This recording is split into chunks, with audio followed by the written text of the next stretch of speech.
আল্লাহ রাব্বুল আলামিন সূরা মায়েদার ৬৭ নম্বর আয়াতের মধ্যে তার প্রিয় পয়গম্বর মুহাম্মদ সাল্লাল্লাহু আলাইহি ওয়াসাল্লামের উপর এই দাওয়াত ও তাবলীগকে ফরজ করে দিয়েছেন।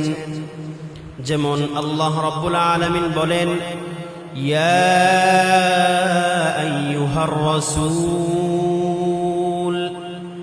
বাল্লিগ মা উনজিলা ইলাইকা মির রাব্বিক وإن لم تفعل فما بلغت رسالته والله يعصمك من الناس।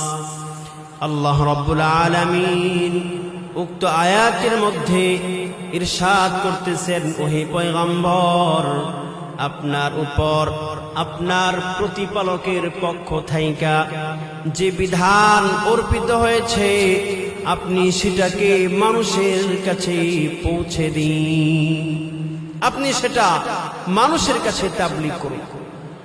وَإِن لَّمْ تَفْعَلْ فَمَا بَلَّغْتَ رِسَالَتَهُ। আল্লাহ তাআলা তার পরের অংশে বলেন, ওহে রাসূল, আপনি যদি মানুষের চক্ষু লজ্জার ভয়ে মানুষ আপনাকে নিয়ে ঠাট্টা করবে, তিরস্কার করবে, এই ভয়ে যদি আপনি এগুলো অন্যের কাছে পৌঁছে দেওয়া থেকে বিরত থাকুন, ফামা বাল্লাগতা রিসালাতাহ, তাহলে আপনি রিসালাতের দায়িত্বই পালন করলেন না। ওহে রাসূল, এই দায়িত্ব শুধু আপনার উপর একা না, আপনি একাই দায়িত্ব পালন করবেন বিষয়টা এমন না, বরঞ্চ বাবা আদম থেকে আপনার পর্যন্ত যত নবী রাসূল দুনিয়াতে আগমন করেছেন, সকল নবী রাসূল এই দাওয়াত ও তাবলীগের কাজ করেছেন। এবং এই দাওয়াতের কাজ করতে গেলে অনেকে আপনার বিরুদ্ধে ষড়যন্ত্র করবে, অনেকে আপনার দুনিয়া থেকে উঠিয়ে দেওয়ার জন্য অনেক চক্রান্ত করবে। ওহে রাসূল, ভয় নাই, আপনার ভয় পাওয়ার কোনো কারণ নাই। আমি আল্লাহ তাআলা বলতেছি, ওয়াল্লাহু ইয়াসিমুকা মিনান নাস। ভয় নাই, আমি আল্লাহ আপনাকে মানুষের সকল ধরনের অপপ্রচার, সকল ধরনের চক্রান্ত থেকে আপনাকে হেফাজত করব। আমাদের মধ্যে অনেকেই তো এমন আছে যারা দাওয়াত ও তাবলীগের বিরুদ্ধাচরণ করে ফেলে। এই সুযোগ নাই, দাওয়াত ও তাবলীগের বিরুদ্ধাচরণ করা যাবে না।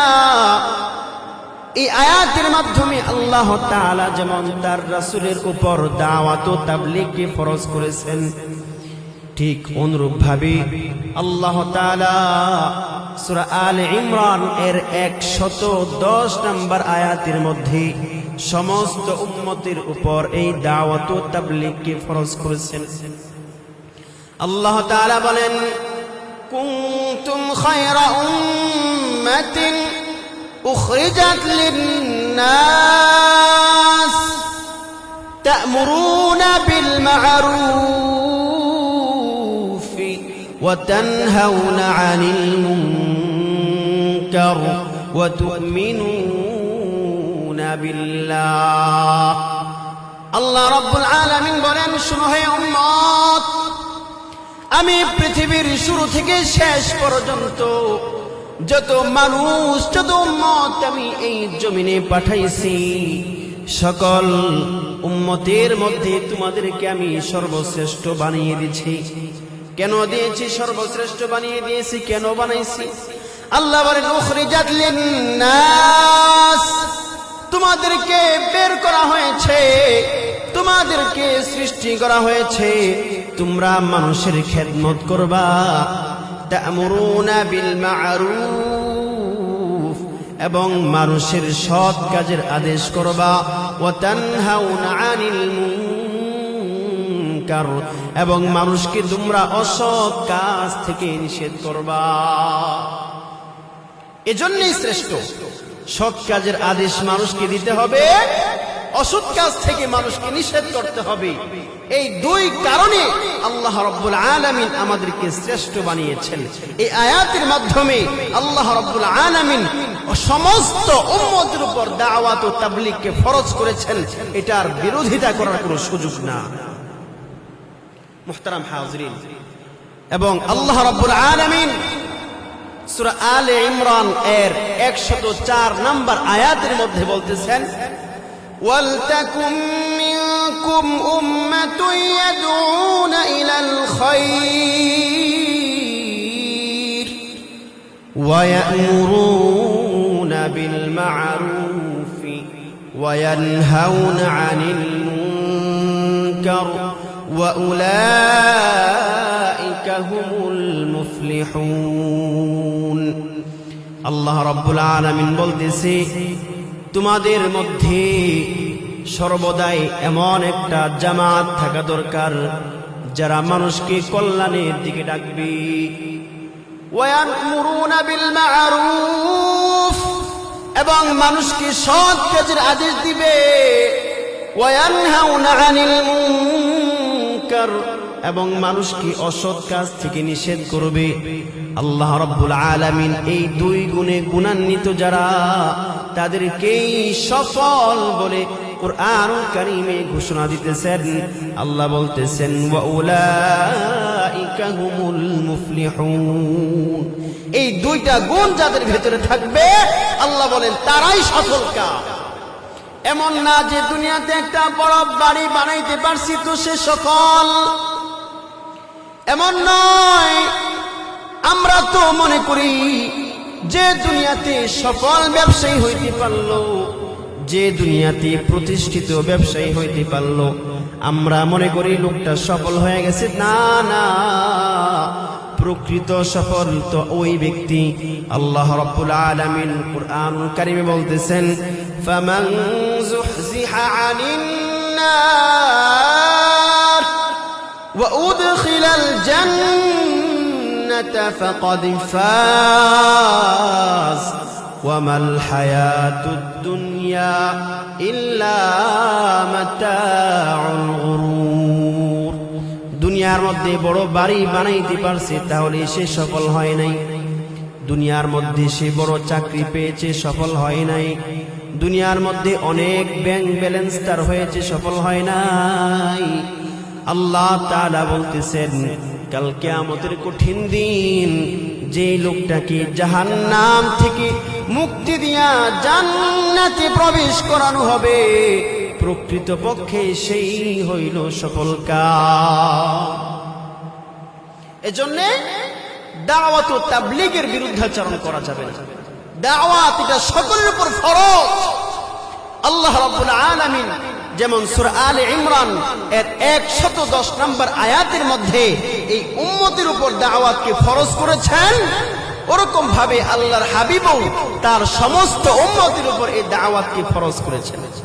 যেমন সহিহ বুখারীর মধ্যে আল্লাহর হাবিব সাল্লাল্লাহু আলাইহি ওয়াসাল্লাম ইরশাদ করেছেন, ক্বালান নবিয়্যু সাল্লাল্লাহু আলাইহি ওয়াসাল্লাম বাল্লিগু আন্নী ওয়ালাউ আয়া। আল্লাহর হাবিব বলেন, ওহে আমার উম্মত, আমার পক্ষ থেকে একটা বাণীও যদি তোমরা জেনে থাকো তাহলে সেটা তোমরা অন্যের কাছে পৌঁছে দিবা। বিদায় হজ্জের ভাষণে আল্লাহ রাব্বুল আলামিন তার হাবিবের মাধ্যমে এই কথার ঘোষণা দিয়েছেন। যেমন আল্লাহর হাবিব বিশ্বনবী মুহাম্মদুর রাসূলুল্লাহ সাল্লাল্লাহু আলাইহি ওয়াসাল্লাম বিদায় হজ্জের বাণীতে ঘোষণা দিয়েছেন, ফালইউবাল্লিগিশ শাহিদুল গায়বা। ও আমার সাহাবায়ে কেরাম, তোমরা যারা এখানে আজকে উপস্থিত আছো, আমার অনেক সাহাবায়ে কেরাম উপস্থিত হইতে পারে নাই। ও গো সাহাবায়ে কেরাম, আমার যে সমস্ত সাহাবায়ে কেরাম, আমার যে সমস্ত উম্মত এখানে উপস্থিত হইতে পারে নাই, তোমাদেরকে দায়িত্ব দিয়ে দিলাম, তোমরা আমার অনুপস্থিত উম্মতের কাছে আমার থেকে যে বাণীগুলো শুনলা এগুলো পৌঁছে দিবা। কারণ কিয়ামত পর্যন্ত আর কোন নবী রাসূল আসবে না, এই দিনকে কিয়ামত পর্যন্ত টিকিয়ে রাখতে হবে। এজন্যই আল্লাহ রাব্বুল আলামিন অতীতের নবী রাসূলদের যে কাজ ছিল এই কাজ এই উম্মতের উপর ফরজ করে দিয়েছেন। আল্লাহর হাবিব সাল্লাল্লাহু আলাইহি ওয়াসাল্লাম সুস্পষ্ট ভাষায় হাদিসের মধ্যে বলেছেন, আনা খাতামুন নাবিয়্যিন লা নাবিয়্যা বাদি। ওহে আমার উম্মত, তোমরা ভালো করে শোনো, আমি হইলাম সর্বশেষ নবী, আমার পরে আর কোন নবী রাসূলের আগমন হবে না।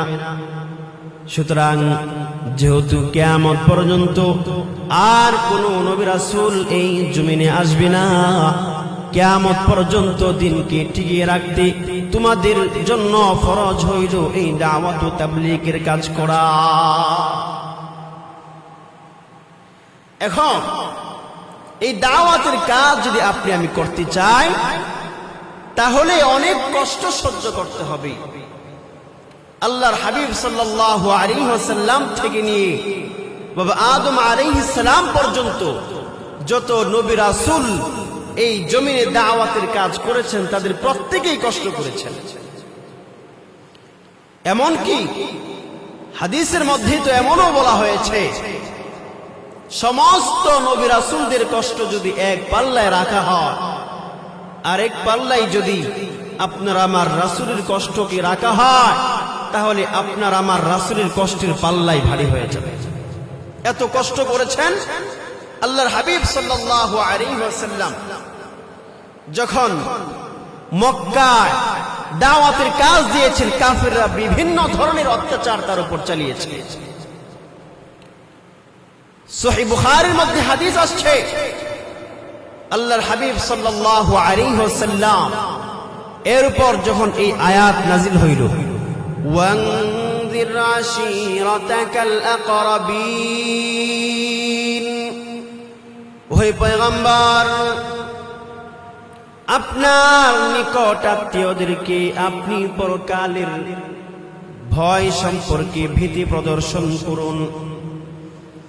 ইবনে আব্বাস রাদিয়াল্লাহু তাআলা আনহু বলেন, পরের দিন সকালবেলায় আল্লাহর হাবিব বিশ্বনবী মুহাম্মাদুর রাসূলুল্লাহ সাল্লাল্লাহু আলাইহি ওয়াসাল্লাম মক্কার সফা পাহাড়ে উঠা কুরাইশদেরকে নাম ধরে ধরে ডাকলেন। কুরাইশ নেতৃবর্গরা সকলেই যখন এসে উপস্থিত হইল, আল্লাহর হাবিব সাল্লাল্লাহু আলাইহি ওয়াসাল্লাম তাদেরকে বললেন, আমি যদি তোমাদেরকে এই সংবাদ দেই যে পাহাড়ের পাদদেশে, পাহাড়ের ওপারে শত্রুরা লুকিয়ে আছে যারা তোমাদের উপর আক্রমণ করবে, তাহলে কি তোমরা আমার এই সংবাদকে সত্য বলবে? আমার এই সংবাদকে তোমরা বিশ্বাস করবে? সকলেই বলল, অবশ্যই বিশ্বাস করব, কেন করব না? আপনি তো সত্যবাদী, আপনি তো সিদ্দিক, আপনি তো আমিন, আপনার থেকে কখনো মিথ্যা সংবাদ শুনি না। আল্লাহর হাবিব সাল্লাল্লাহু আলাইহি ওয়াসাল্লাম তখন বললেন, আমি তোমাদেরকে ওই আল্লাহর আযাব সম্পর্কে ভীতি প্রদর্শন করি, যদি তোমরা শিরিক পরিত্যাগ না করো, কুফরি পরিত্যাগ না করো, যদি তোমরা মূর্তি পূজা না ছাড়ো, এক আল্লাহকে বিশ্বাস না করো, তাহলে আমি তোমাদেরকে এক কঠিন আযাবের ভয় দেখাচ্ছি।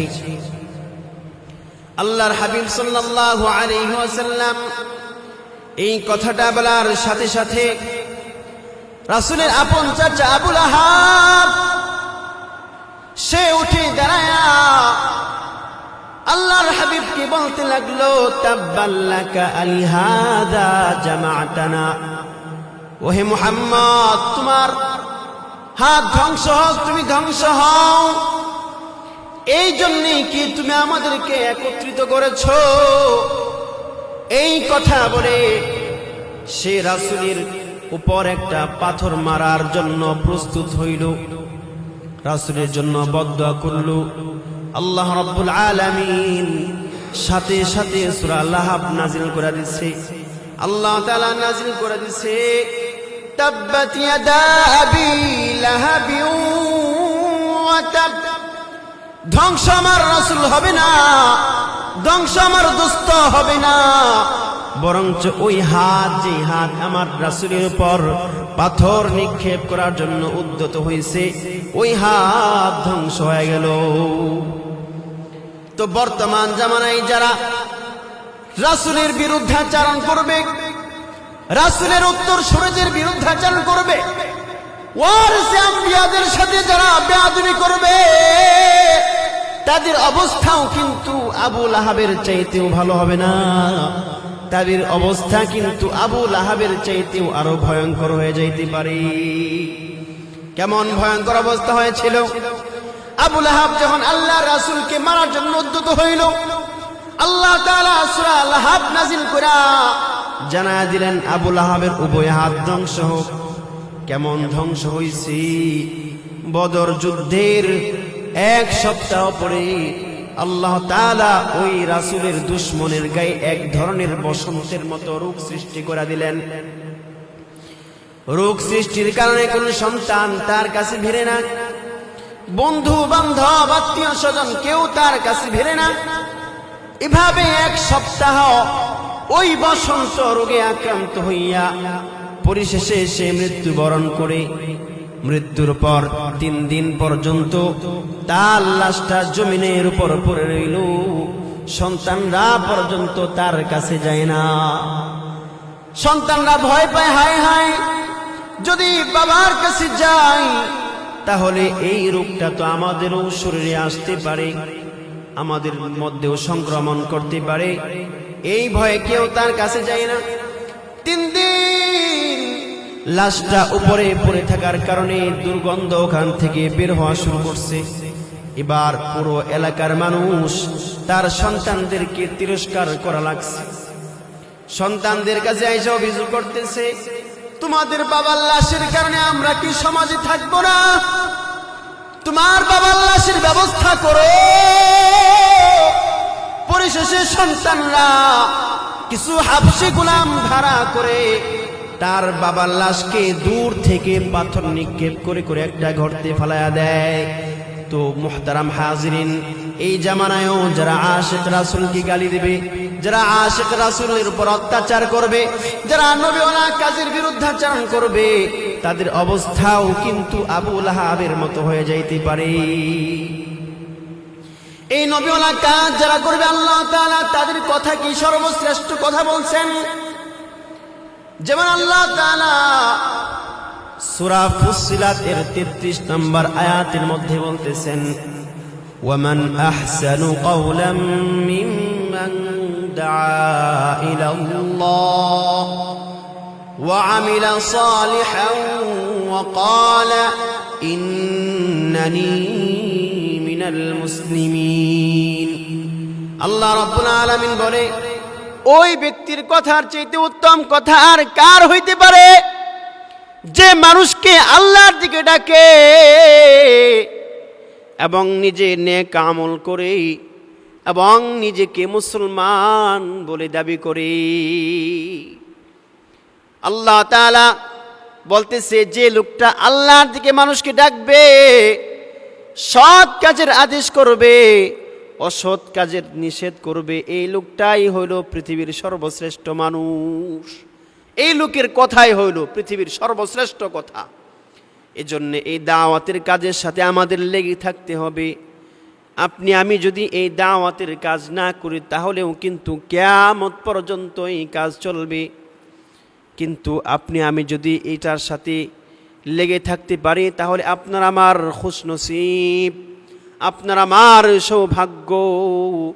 কারণ আল্লাহর হাবিব সাল্লাল্লাহু আলাইহি ওয়াসাল্লাম এই দাওয়াতের কাজের জন্য কষ্ট করছেন। কেমন কষ্ট করছেন? আল্লাহর হাবিব সাল্লাল্লাহু আলাইহি ওয়াসাল্লাম মক্কায় যখন দাওয়াতের কাজ করলেন, দেখলেন কেউ আল্লাহর হাবিবের কথা শুনে না।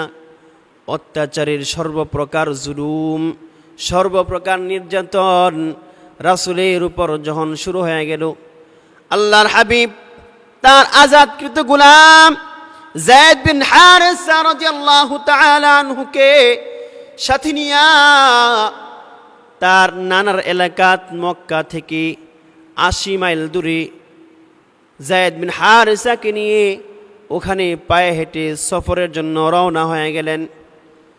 দীর্ঘদিন সফর করার পর ওখানে যখন আল্লাহর হাবিব গিয়ে পৌঁছলেন, সবাইকে আল্লাহর হাবিব দাওয়াত দিলেন, ইয়া আইয়ুহান নাস, ইয়া আইয়ুহান নাস কুলু লা ইলাহা ইল্লাল্লাহ তুফলিহুন।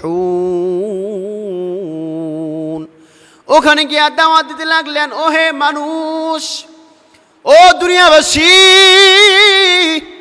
ও তায়েববাসী, তোমরা বলো লা ইলাহা ইল্লাল্লাহ, আল্লাহ ছাড়া অন্য কোনো মাবুদ নাই। মূর্তি পূজা ছেড়ে দাও, কুফরি ছেড়ে দাও, শিরকি ছেড়ে দাও, অগ্নি পূজা ছেড়ে দাও। এরকম ভাবে যখন আল্লাহ রাসূল দাওয়াত দিতে লাগলেন, ও হে তায়েববাসী, তোমরা এক আল্লাহর ইবাদত করো, এক আল্লাহর ওয়াহদানিয়াতকে স্বীকার করো। কিন্তু হতভাগারা রাসূলের এই দাওয়াত কবুল তো করলই না, বরঞ্চ রাসূলের উপর আরো দ্বিগুণ অত্যাচার শুরু করে দিল। কেমন অত্যাচার শুরু করল? তায়েফের দুষ্ট ছেলেদেরকে রাসূলুল্লাহ সাল্লাল্লাহু আলাইহি ওয়াসাল্লাম এর উপর আক্রমণ করার জন্য দুষ্ট ছেলেদেরকে লেলিয়ে দিল। তারা দূর থেকে পাথর নিক্ষেপ শুরু করল। এমন কি এত জোরে পাথর নিক্ষেপ করতে লাগলো, যেই জায়গায় পাথর পড়তো ধারালো পাথর রাসূলুল্লাহ সাল্লাল্লাহু আলাইহি ওয়াসাল্লামের দেহ মুবারকে ঢুকে যাইত। যায়েদ বিন হারেসা রাদিয়াল্লাহু তাআলা আনহু বলেন, আমি রাসূলের যেই জায়গা থেকে পাথরগুলো সরাইতাম, ওখান থেকে ফোঁটা ফোঁটা রক্ত ঝরত। এমনকি তায়েফের ছেলেরা পাথর নিক্ষেপ করার জন্য গুলাই বানায় নিল। গুলাই, আমাদের মধ্যে অনেকেই ছোটবেলায় গুলাই দেয়া পাখি ইত্যাদি মারতাম। তারা রাসূলের গায়ে পাথর মারার জন্য গুলাই ব্যবহার করলো। এমন অত্যাচার করলো, আল্লাহর হাবিব সাল্লাল্লাহু আলাইহি ওয়াসাল্লাম তাদের পাথরের আঘাতের কারণে 3 বার বেহুশ হয়ে গেছিলেন। বেহুশ হয়ে যাওয়ার পরে তায়েফের কাফেররা আবার রাসূলকে উঠাইয়া পাগল বইলা আবারও পাথর নিক্ষেপ করা শুরু করত। আল্লাহর হাবিব বিশ্ব নবী সরকার দু আলম নবী কষ্টে আল্লাহর কাছে ফরিয়াদ করলো, গো আল্লাহ, মায়ের পেটে থাকা অবস্থায় আমার বাবারে তুমি দুনিয়া থেকে নিয়ে গেছো। আমার বয়স যখন 6, মাকেও তুমি দুনিয়া থেকে নিয়ে গেছো।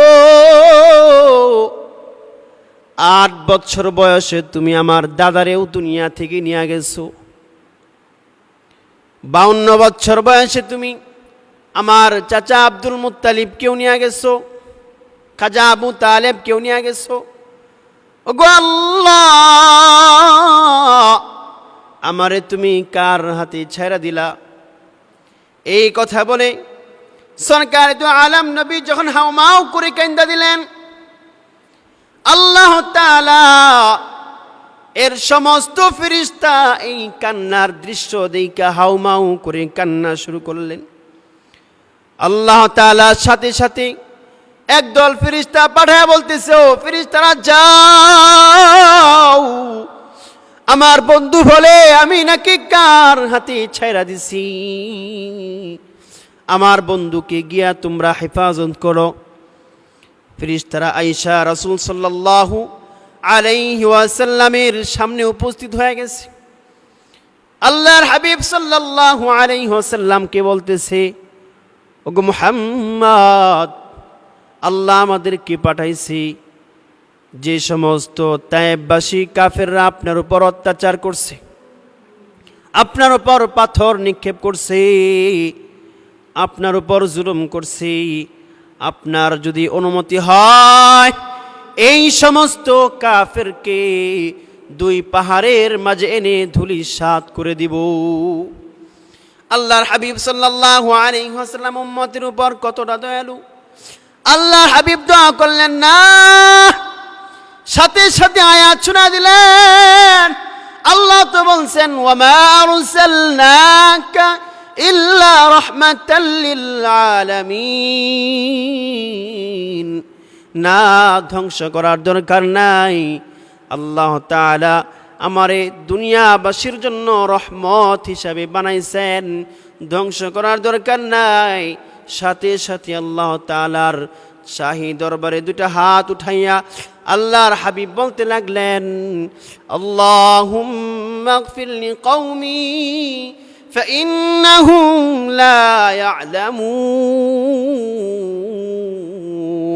ওগো আল্লাহ, আমার উম্মতদেরকে আপনি ধ্বংস কইরেন না, তায়েববাসীদেরকে আপনি ধ্বংস কইরেন না।